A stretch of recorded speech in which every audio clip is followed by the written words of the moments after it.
Bonsoir et bienvenue à tous dans les dossiers de la mémoire.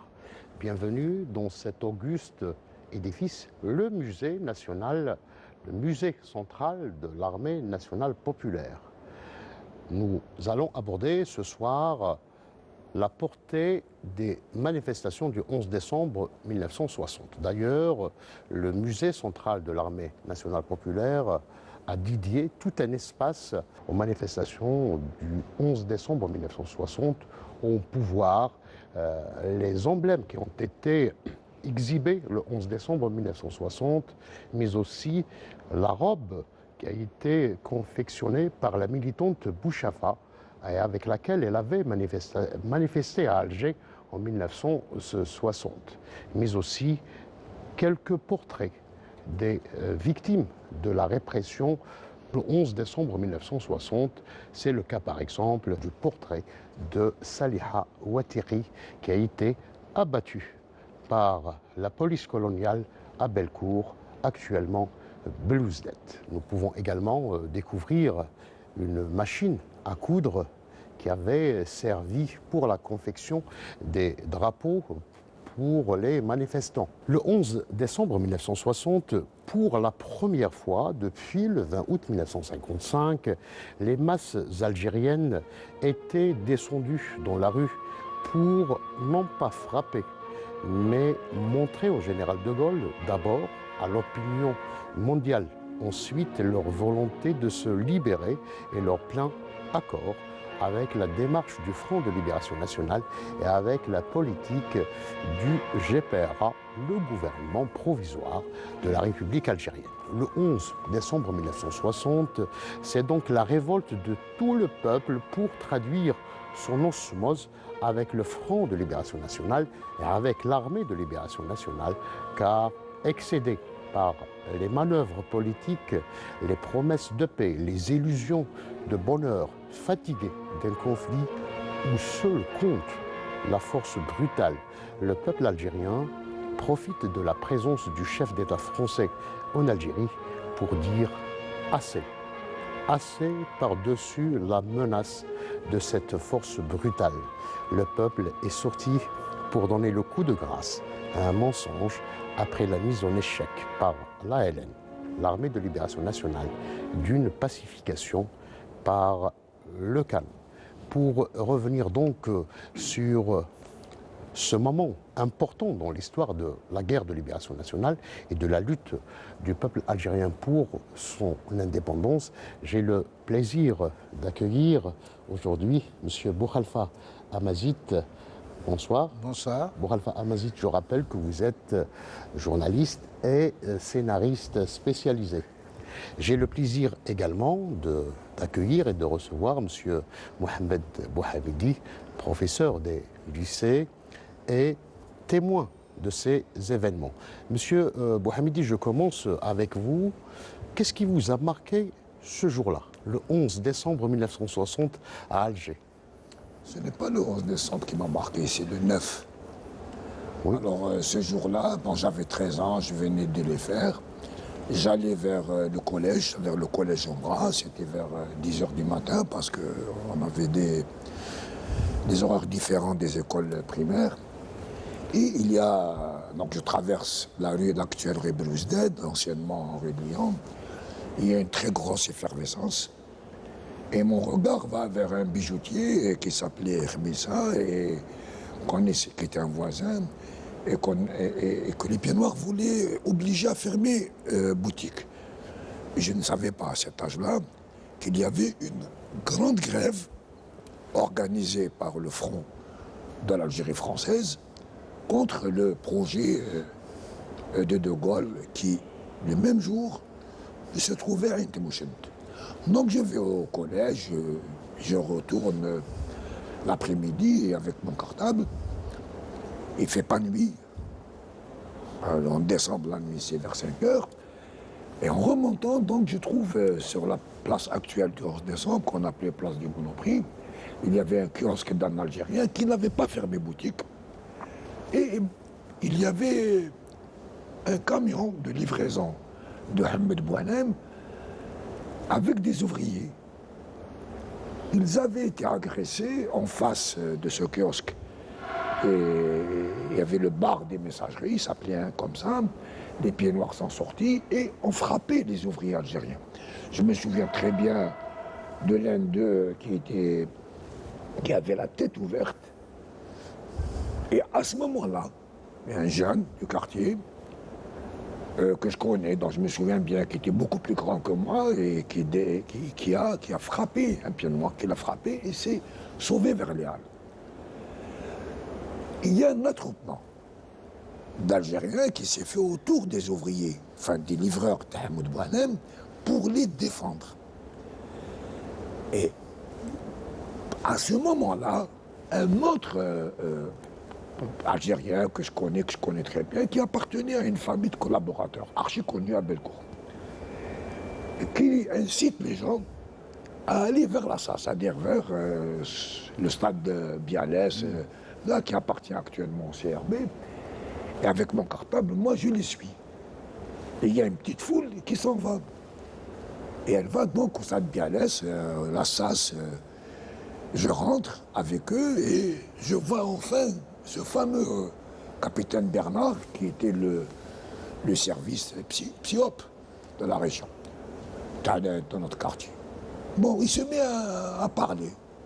Bon, il demande aux gens de manifester pour De Gaulle. Et puis mon cartable, je me souviens que je prends conscience que j'ai encore mon cartable. Je retourne à la maison. C'est extrêmement symbolique que quelqu'un qui est identifié comme étant un collaborateur nous amène à la SAS, amène en tout cas un groupe d'Algériens à la SAS. Et sur le chemin du retour, je monte par la Guéba, l'actuelle rue l'Arbitre-C, avant ça s'appelait la rue Marine, et tout à fait symbolique aussi, c'est pas de ma faute, je vois une vieille femme que je connais très bien, qui était en train de crier dans la rue et qui frappait dans les portes, appelant les Algériens à sortir, se défendre, parce qu'on nous agressait. Cette femme est la mère du groupe de Atman Belouizdad et qui ont été arrêtés pour le 1er novembre, Gasmia. Ah. C'est maintenant que je vois le symbole. Quand j'étais enfant, je ne les ai pas vus dans le feu de l'action. Et cette vieille dame appelait les Algériens à sortir. Je cours, je dépose mon cartable. Quand je reviens, quand je ressors, je tombe sur un barrage qui est formé au croisement de la Lydie Murier et de la rue Marais, c'est-à-dire l'actuelle rue Arbit-Bissé et la Lydie Murier, et il est formé par ce qu'on appelait les ouafra, c'est-à-dire les ouvriers qui sont montés des halles, qui avaient des bâtons et qui avaient organisé un premier barrage pour interdire l'entrée des pieds noirs dans notre quartier pour nous agresser. Et donc j'assiste, ce que je vois, c'est une réaction d'autodéfense généralisée. Le 9 décembre, c'est pas le 11, c'est pas le 10, c'est le 9 décembre, au soir, que les Algériens se sentant agressés par les pieds noirs, s'organisent en autodéfense. À ce moment-là, moi je vous le dis, enfin, le plus simplement du monde, il n'y a pas encore la main du FLN. Il y a une réaction spontanée, mais moins d'une heure après, ce que je remarque encore enfant, c'est qu'à partir de notre quartier, la Guéba, il y a des groupes de jeunes qui commencent à organiser. C'est-à-dire que c'est le militant du FLN qui sortent et qui se mettent à organiser. Ce que, donc je peux dire, des années par la suite, c'est que les événements, ces manifestations qu'on appellera les manifestations du 11 décembre, mais qui commencent le 9, et non pas le 10, et non pas le 11, sont d'abord une réaction d'autodéfense spontanée de notre peuple contre les agressions qu'a les pieds noirs. Réaction d'autodéfense spontanée qui très vite va être prise en main par les structures de la LN, FLN, à Bellecour. Monsieur Boukhalifa Amazit, réaction spontanée, on vient d'écouter ce témoignage vivant de Monsieur Mohamed Bouhamdi comme témoin de ces événements. Qu'est-ce qui s'est réellement passé à partir du 9 décembre 1960? Pas réellement, mais historiquement, c'est-à-dire on va essayer de resituer un petit peu le 11 décembre 1960. Disons ces journées de décembre 60, parce que ça a commencé effectivement le 9, comme l'a souligné Mohamed tout à l'heure, avec l'arrivée de Gaulle à Tlemcen, et ensuite sa visite. Il a entamé sa visite dans l'ouest du pays. Et où sommes-nous sur le cours de l'histoire? Nous sommes donc une année et quelques mois après, 14 mois après, la proposition de référendum de 1959. De Gaulle propose un référendum d'autodétermination. À la grande surprise des militaires et des Européens d'Algérie, qui considèrent que la victoire militaire ayant été acquise grâce au plan Châle, les maquis ayant été affaiblis considérablement, donc on ne voyait pas pourquoi est-ce qu'il sanctionnait ainsi la solution qu'il croyait militaire, qu'il pensait être militaire. Donc De Gaulle vient, il va faire la tournée des popotes pour expliquer à ses soldats, pour expliquer à son armée son intention réelle. Donc il y a ce cadre global, et il y a également du côté des Algériens, du côté du peuple algérien et de ses dirigeants, militaires et politiques, il y a aussi un état d'esprit qui a été créé, la fermentation du projet gaulliste de référendum. La réponse de Abbès à l'époque, en septembre 1959, en disant « oui, nous sommes disposés à discuter ». Mais pas à n'importe quelle condition. Il y a des conditions, notamment les points de rupture. Quels étaient ces points de rupture? C'est-à-dire l'unicité du territoire, l'unité du peuple, l'unité du représentant du peuple, c'est-à-dire le FLN et personne d'autre, c'est-à-dire la reconnaissance de le FLN par la France et la France officielle, que le FLN est le seul et unique représentant Or, ce point très particulier, tous ces points ont été contestés par la partie française. Contestés aussi bien, d'abord, l'accueil qui avait été réservé aux négociateurs, entre guillemets, qui n'étaient pas encore des négociateurs, à Oran, à Melun, excusez-moi, l'accueil qui leur a été réservé, c'est-à-dire qu'on les a mis dans une sous-préfecture à Melun, puis on les a enfermés. C'est-à-dire que c'était des... Et on a voulu leur donner des badges pour qu'ils sortent. Il fallait qu'ils aient des badges, c'est-à-dire que De Gaulle n'était pas prêt de négocier. Il a fallu donc... Tout cela, c'est un appel d'air à ce qui s'est passé en décembre. Tout cela justifie la colère, tout cela justifie la volonté du peuple algérien d'intervenir comme un acteur, non pas l'acteur discipliné qui obéit au mot d'ordre de ses responsables, des responsables de la lutte, mais comme un acteur qui intervient sur le terrain.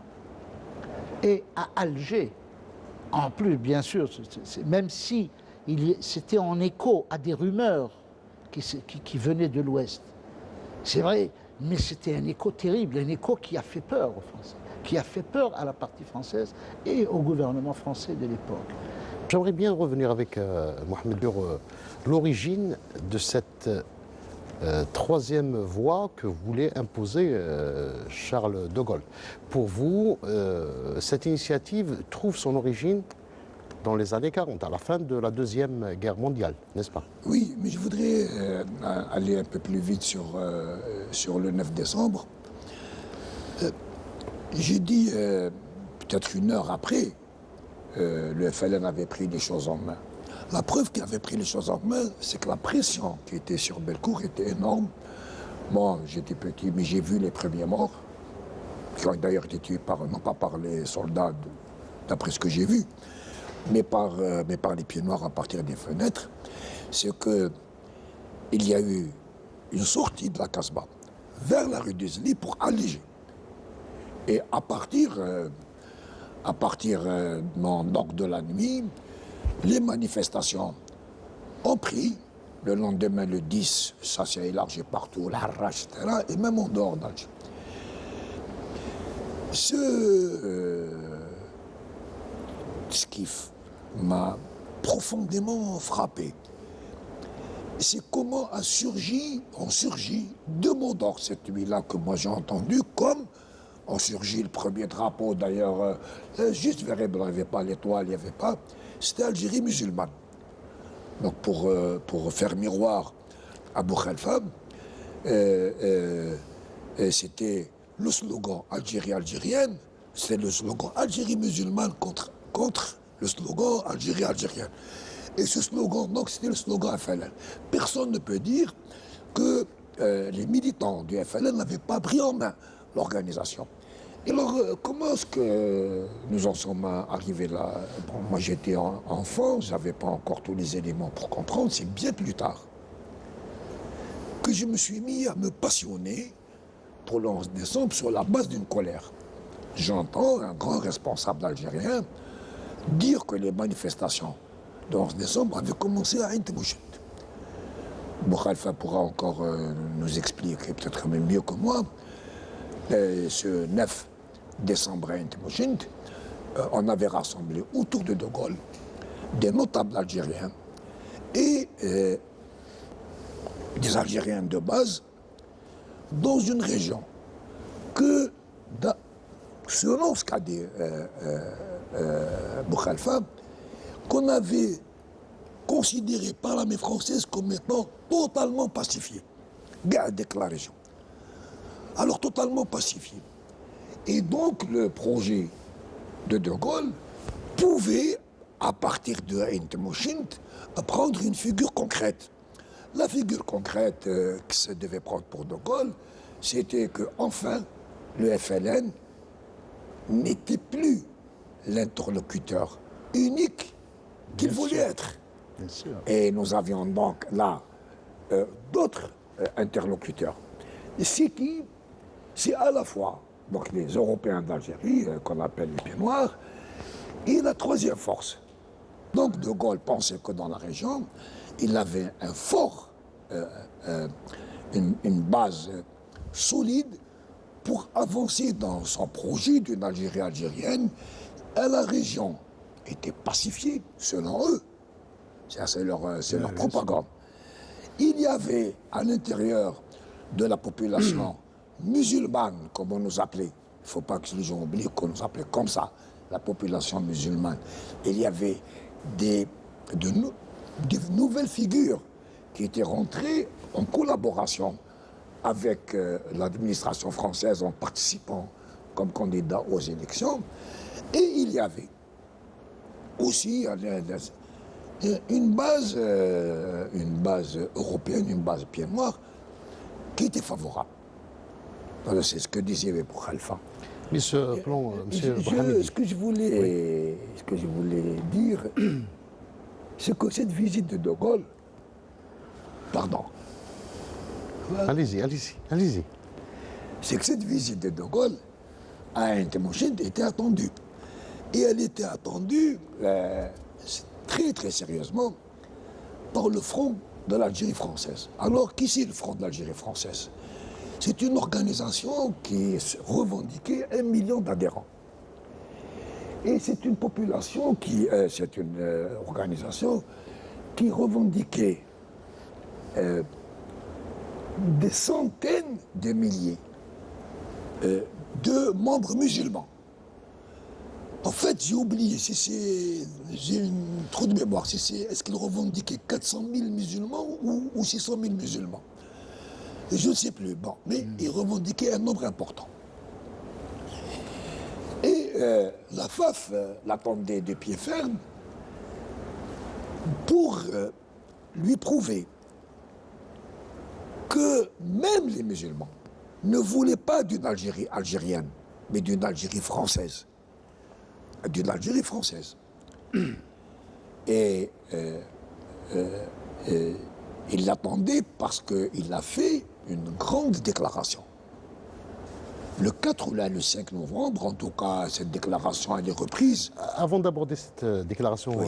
Monsieur Bouhamidi, on y reviendra D'accord. tout de suite après. Donc, j'aimerais comprendre justement pourquoi un groupe d'Européens autour donc, du front de l'Algérie française, que dirigeait alors l'extrémiste Ortiz, avait préparé un certain nombre de personnes pour contrecarrer cette démarche de Gaulle. Dès l'annonce, je reviens en 1959, dès l'annonce de la proposition, encore très vague, de référendum d'autodétermination, dès cette annonce, il y a eu une mobilisation considérable de ce qu'on appelle les pieds noirs, les Européens. Où est-ce qu'ils vont venir? C'est-à-dire qu'il ne saurait y avoir d'Algérie musulmane, ni d'Algérie. C'est-à-dire ce serait une espèce de pays à l'intérieur d'un pays. C'est-à-dire que l'Algérie ne pouvait pas être autre que française dans leur esprit. Et c'est pour ça qu'on a la visite, il a commencé d'ailleurs par où, la question s'était posée par où commençait la visite de Gaulle. La tournée des popotes. Aller dire à l'armée, oui, vous avez bien travaillé, le plan Chal est un succès, comme ça. Tout est bien. Mais voilà, expliquer sa politique. Ce n'est pas, il a commencé par Temouchen, ça ne veut pas dire que la région de Temouchen, ce ne sont pas des patriotes. Non, c'était tout à fait arbitraire. On lui a dit oui. Pourquoi? Parce que la densité, d'abord, la densité des colons, etc., dans la région est considérable. Ce n'est pas la même que dans les montagnes de Kabylie ou dans les Aurès. Les plaines étaient occupées par... C'est des régions viticoles, viniviticoles, etc. Donc c'était tout à fait normal. Ce n'est pas pour ces raisons. Les manifestations qu'il y a eu autour de Gaulle, il y a eu des heurts à Temouchen. Il y a eu des heurts. Et le soir, comme une traînée de poudre, à Oran, on a parlé de mort. À Oran, il y a eu la rumeur, c'est amplifié. Il y a eu, ça a bougé également à Oran. C'est-à-dire que il n'y a pas de fumée sans feu. Lorsque l'idée s'était arrivée à Alger, la capitale, il y a très particulièrement un quartier populaire comme Belcourt, la Casbah, Harrach, très particulièrement, là on a cru qu'il y avait eu un massacre et à quelque chose de malheureux et bon, c'est là que ça a pris. Mais De Gaulle voulait absolument donc faire cette tournée des popotes, faire cette tournée, et il a délaissé, il a été sourd, complètement sourd à ce qui se passait à Alger. C'est-à-dire ce n'est pas politiquement important pour lui. Pour lui, c'est l'aboutissement de son projet. Il était le seul encore à cette époque à avoir... J'ai fait une erreur tout à l'heure en parlant de 6 mois après, c'est 6 mois avant, attention, en parlant de Melun. J'ai fait une erreur, je m'en excuse. C'est son projet, je vous dis qu'il réfléchissait en parlant, qu'il était devenu une star du 20h, une star de la télévision, et tous ces discours, n'étaient pas, ils étaient dans la logique de l'Algérie française. Ils étaient dans l'Algérie, il attendait, comme l'a parfaitement dit Mohamed tout à l'heure, c'est cette Algérie qu'il voulait lui, telle qu'il dessinait, telle qu'il l'a dessinée. Et abstraction, et surtout, ceux qui ont dit, les premiers à avoir dit que le FLN n'était pas de l'organisation des manifestations de décembre 1960, ce sont ceux c'était la politique française, c'est-à-dire les Français avaient dit oui, c'était pour la fameuse table ronde, la fameuse forme de la table, sera-t-elle ronde ou rectangulaire? C'est-à-dire, or, le FLN dans les points de rupture, qui sont définis d'ailleurs dans la proclamation, dans l'appel, je corrige, dans l'appel du 1er novembre, qui sont définis, il y a le FLN comme seul et unique représentant du peuple algérien. Et ça, c'est un point de rupture. Il y avait bien sûr l'unité du peuple, l'unité du pays, l'unité. Mais dans l'appel du 1er novembre, il y avait donc cette clause. Le FLN, il était hors de question pour le FLN de négocier si les 4 points de rupture n'étaient pas respectés. Donc Mohamed, tout à l'heure, voulait justement, pour abonder dans le même sens, évoquer un extrait d'un discours de De Gaulle concernant justement à sa surdité de ce qui se passait réellement en Algérie à l'époque. Oui, je voudrais... je vais y revenir, mais je voudrais rebondir. Alors, quand il fait une déclaration, donc le 5 novembre, qui est rapportée par la presse à Alger, donc l'écho d'Alger, la dépêche d'Alger, etc., l'ensemble de cette presse était une presse colonialiste, non seulement parce qu'elle était financée par les grandes fortunes coloniales, mais parce qu'elle était politiquement, idéologiquement, totalement engagée derrière l'idée d'une Algérie française. Et donc dans la déclaration de Gaulle, il dit en substance, c'est parce que la France, comme phare de l'humanité qui est entourée par les marées, par les flots, par les tempêtes, a ramené la civilisation chez les peuples qu'elle a instruits. C'est parce qu'elle leur a amené ces lumières que ces peuples demandent à s'émanciper. Et que la France, comme phare de la civilisation, est prête à les aider à s'émanciper. Et il dit donc ils peuvent s'émanciper avec nous ou sans nous. Mais ce qui est sûr, c'est qu'ils ne pourront jamais atteindre au progrès social, donc technique, l'électricité, tout ça, sans nous.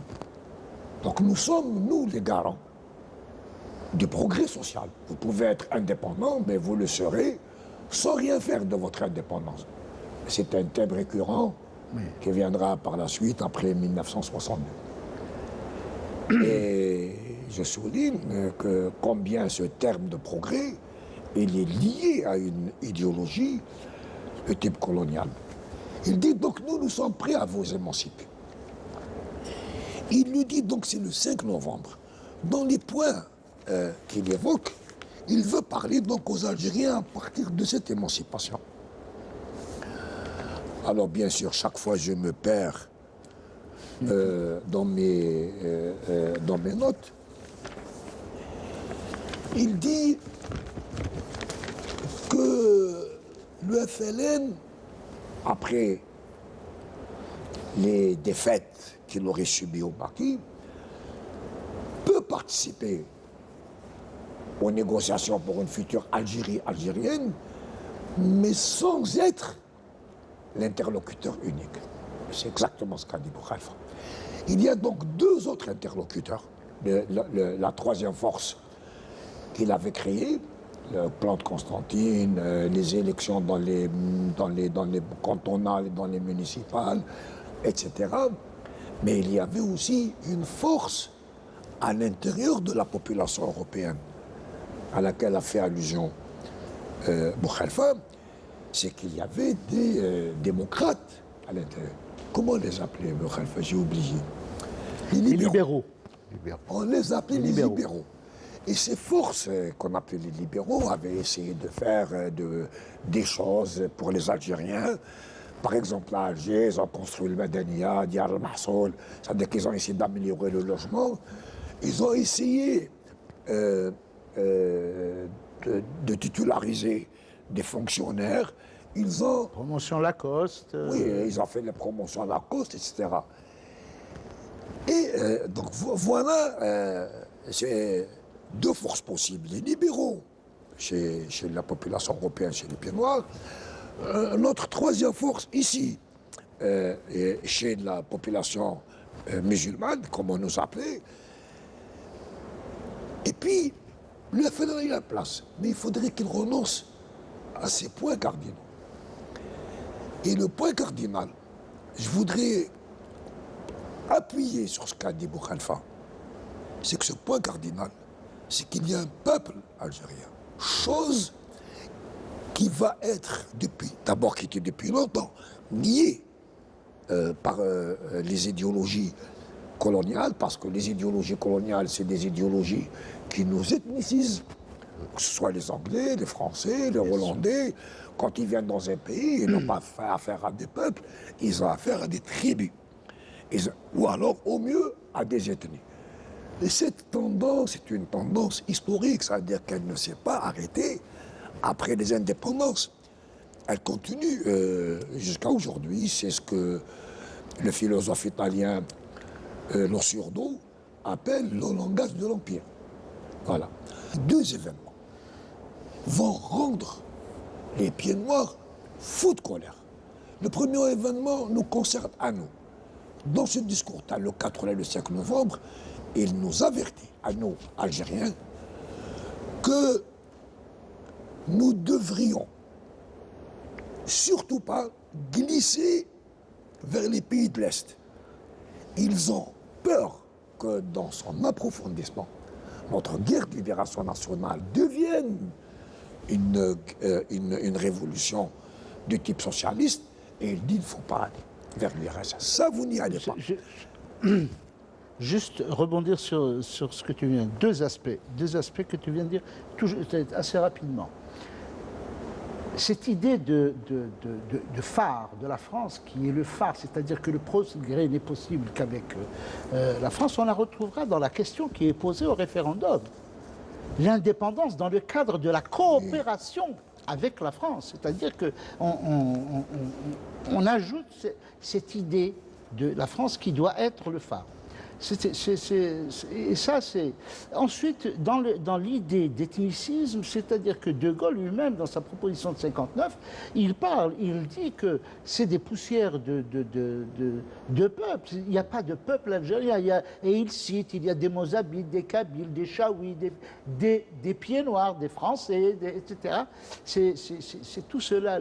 Et il essaiera de faire peser au départ des négociations, il essaiera de faire peser cette idée d'Algérie algérienne, c'est-à-dire que la minorité européenne doit être, ce n'est pas un homme, une voix, c'est-à-dire qu'elle devrait avoir un certain nombre de privilèges qui compenseraient la faiblesse du nombre. Ça, c'est une idée très gaullienne aussi, c'est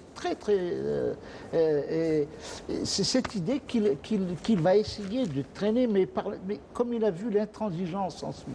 Et surtout, pour revenir à ce qui nous intéresse, c'est-à-dire ces manifestations ont été éclatantes, parce que ça a fait éclater tout le plan préparé comme un ballon de baudruche. Ça a éclaté, c'est-à-dire qu'il ne s'attendait pas à cela. Or, ça, c'était la fermentation de tant d'années de guerre, mais aussi d'une formation politique très lente qui a commencé au début du XXe siècle. C'est ça, décembre 60. C'est dans ce magma qu'on J'aimerais revenir sur un aspect, c'est-à-dire l'écriture de ce moment historique. On a souvent épilogué sur l'origine de ces manifestations sans pour autant évoquer leur importance comme vous êtes en train de le faire. Ce que le colonialisme français, ce que la France colonialiste a toujours refusé de considérer et refuse toujours de considérer que la guerre de libération algérienne est une guerre anticolonialiste. On se déterminait non pas par rapport à la France, à ce qu'est la France, mais par rapport au colonialisme français.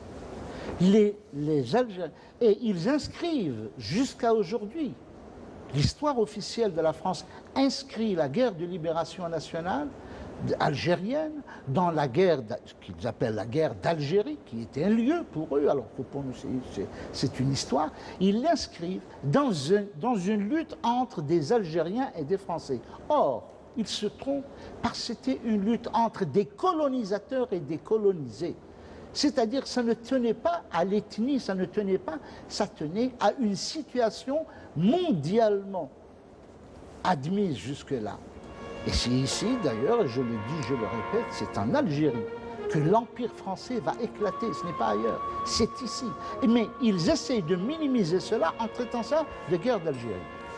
Je crois que et ça, et décembre justement a posé le problème.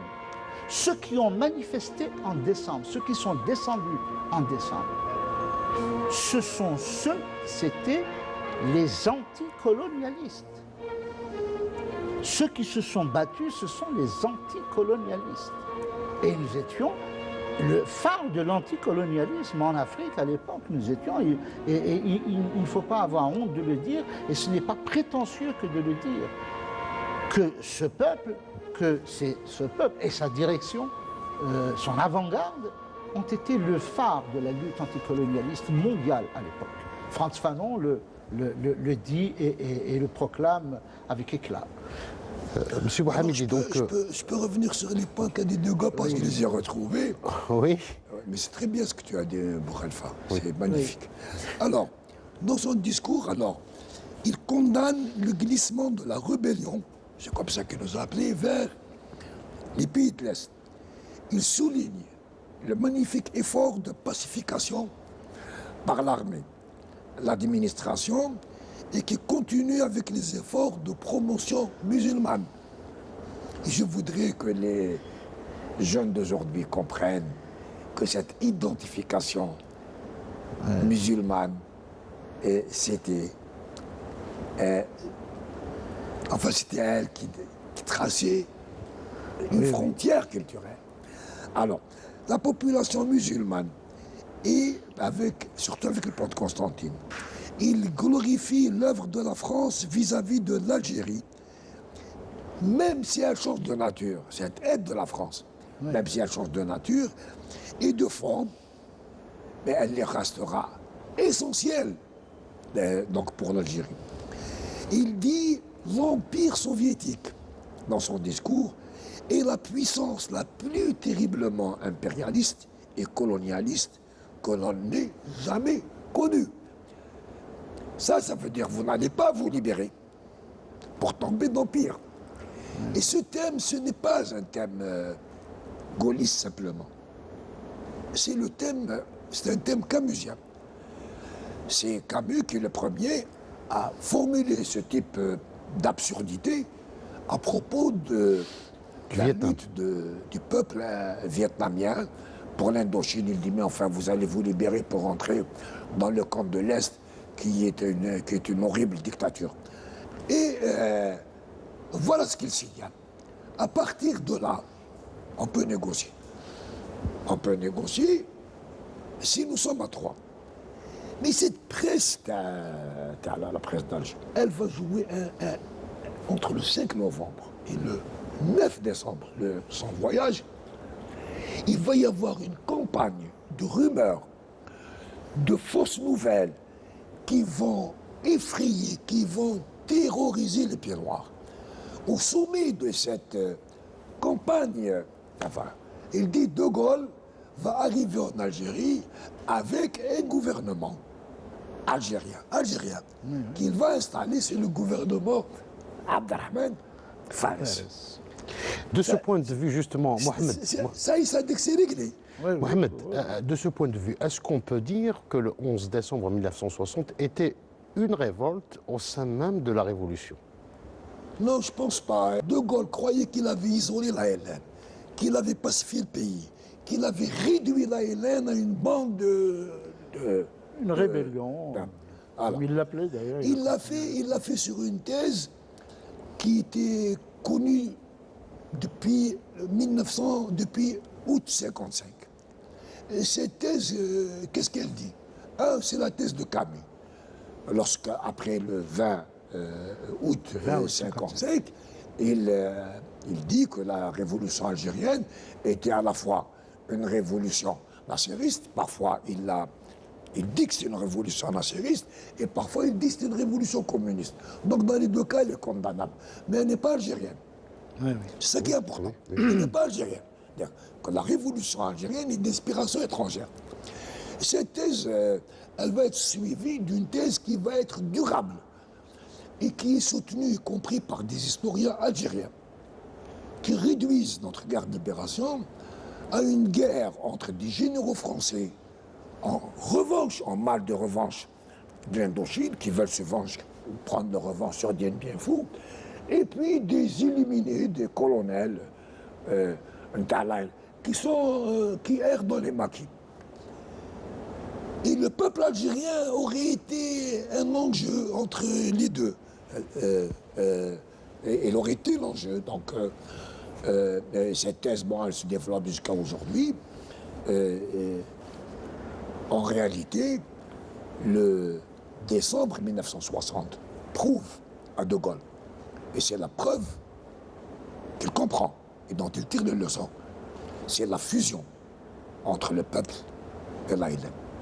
C'est pas l'unité, c'est la fusion. Je voudrais, là, devant pour Khalifa, développer cette thèse, c'est que pendant le siècle et demi, enfin 130 ans de colonisation, l'expérience politique du peuple algérien lui a prouvé qu'il était impossible que l'administration coloniale le laisse construire de véritables partis politiques qui auraient pu mener sa lutte, soit sur la voie violente ou sur la voie pacifique, mais qui soient des partis. Et là, les répressions ont été telles que les seules façons par lesquelles notre peuple a su résister, ça a été la fusion entre lui et des avant-gardes militaires.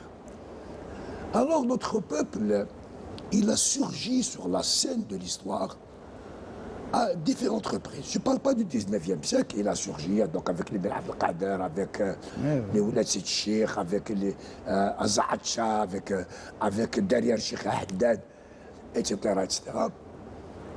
Mais le peuple algérien, dans le XXe siècle, il a surgi à 3 reprises. 3 reprises qui ont été décisives, si vous permettez. La première, c'est mai 1945. Il surgit de ce surgissement que nous avons payé du prix incroyablement fort. 45 000 morts, les destructions, tout ce que vous voulez. Novembre est né en 45. Novembre 54, il est né le 8 mai 45. Le deuxième surgissement, c'est quand il y a eu des doutes sur le rapport de notre peuple et de l'ALN, c'est août 56. C'est à ce moment-là qu'il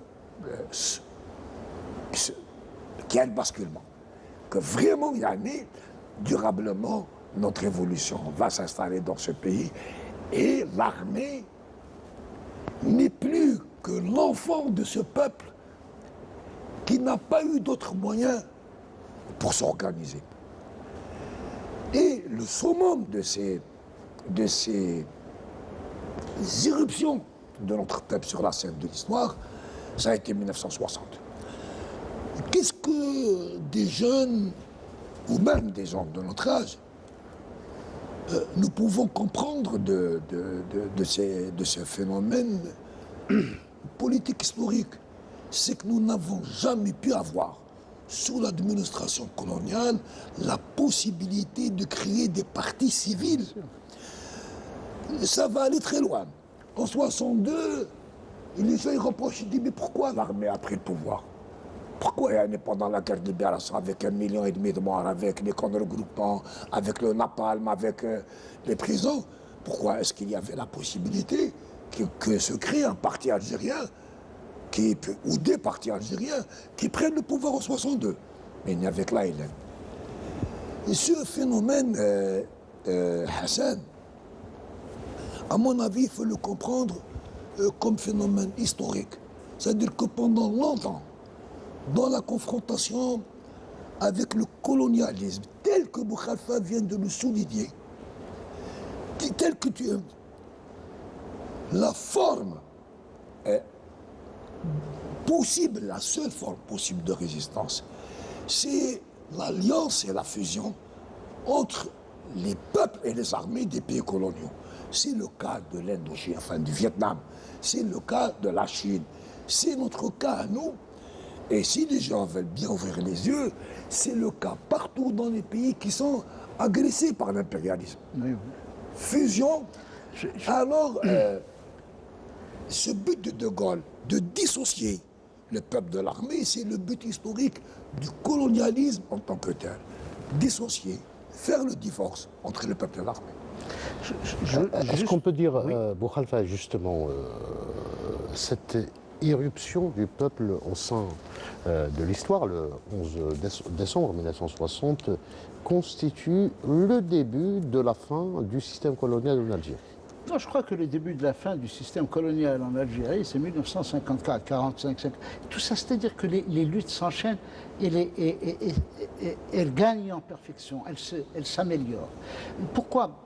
Parce que dans l'esprit du colonialisme français et des tenants de l'idéologie colonialiste, il y a un peuple qui se fait mener par une avant-garde, ou on peut appeler ça des militaires ou des colonels, comme disait tout à l'heure Mohamed.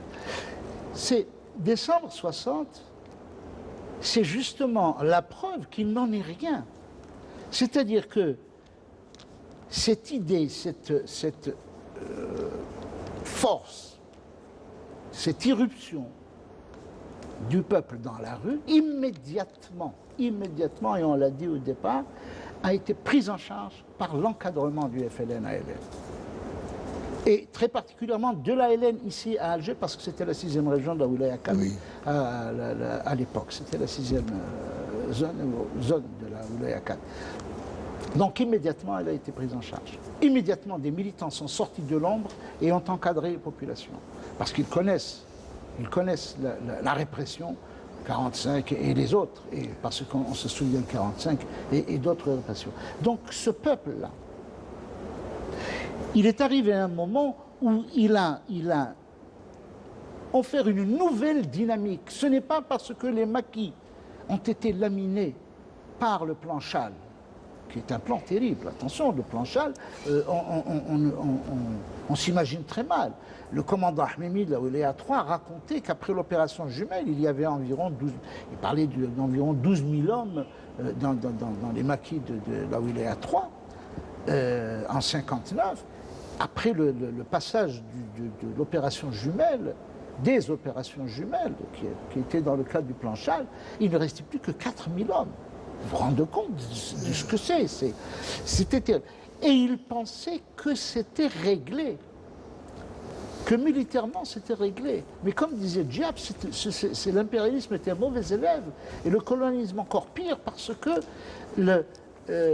il n'a pas tenu compte d'évidences telles que la guerre révolutionnaire n'est pas une guerre militaire. Jamais l'ALN, au départ, n'a dit nous allons vaincre la 4e puissance militaire mondiale.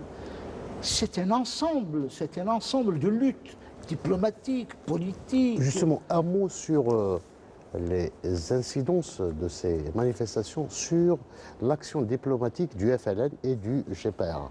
Je crois qu'après 1960, il n'y avait pas, en dehors de ceux qui voulaient être aveugles ou qui ne connaissaient pas, et rare, le sigle le plus réputé, qui était le plus connu du monde après ONU, c'était FLN à l'époque. Dans la presse, il y avait des centaines de journalistes qui venaient ici pour voir c'est quoi ce peuple et cette guerre et qui livre.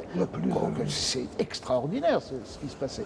Donc, plus personne ne doutait de l'issue de la guerre. Ceux qui voulaient, même De Gaulle, au fond de lui-même,